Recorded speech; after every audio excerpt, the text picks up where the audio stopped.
زمین تقویٰ ہے اور مولا علی علیہ السلام کے مزار اقدس کا مقدس شہر ہے۔ یہ پورا قافلہ انشاءاللہ پاکستان کی سالمیت، پاکستان کی ترقی اور پاکستان کے اداروں بالخصوص پاکستان نیشنل PIA کی ترقی کے لیے وہاں دعا گو رہے گا انشاءاللہ۔ ہمارے ساتھ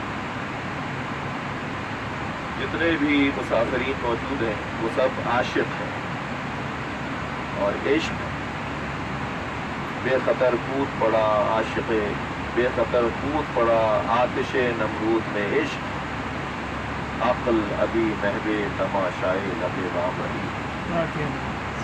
یہ عاشقان امام حسین کا سفر ہے جو ان کے بابا مولا علی علیہ السلام کے مزار سے آغاز زیارت کرے گا، اور پھر ان کی زیارت کے لیے کربلا بھی جائے گا۔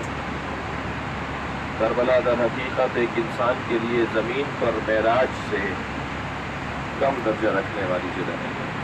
انسان زمین پر اگر معراج حاصل کرنا چاہتا ہے تو اسے کربلا کا سفر کرنا چاہیے۔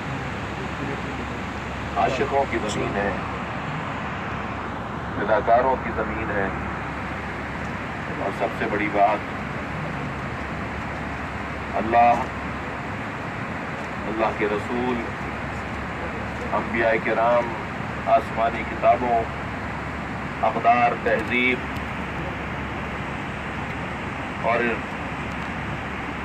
معاشرتی آداب اور قوانین اور انسانی قدروں کے تحفظ کی سرزمین ہے۔ یہ در حقیقت تمام خوبیوں کا تحفظ ہے جسے واقعہ کربلا کہا جاتا ہے، تمام اقدار کا تحفظ ہے جسے واقعہ کربلا کہا جاتا ہے۔ اور ہو نہیں سکتا کہ کوئی ایسی سرزمین پر جائے اور اس کے اندر وہ جذبہ ایجاد نہ ہو، جو جذبہ امام حسین اور ان کے رفقا نے سن 61 ہجری میں سرزمین طف یعنی سرزمین کربلا پر اپنی قربانیوں کے ذریعے سے پیش کیا۔ یہ کیسے ممکن ہے کہ کوئی کربلا جائے اور اسے امام حسین کی ذات سے محبت نہ ہو؟ یہ سب عاشق اور محبت کرنے والے ہیں۔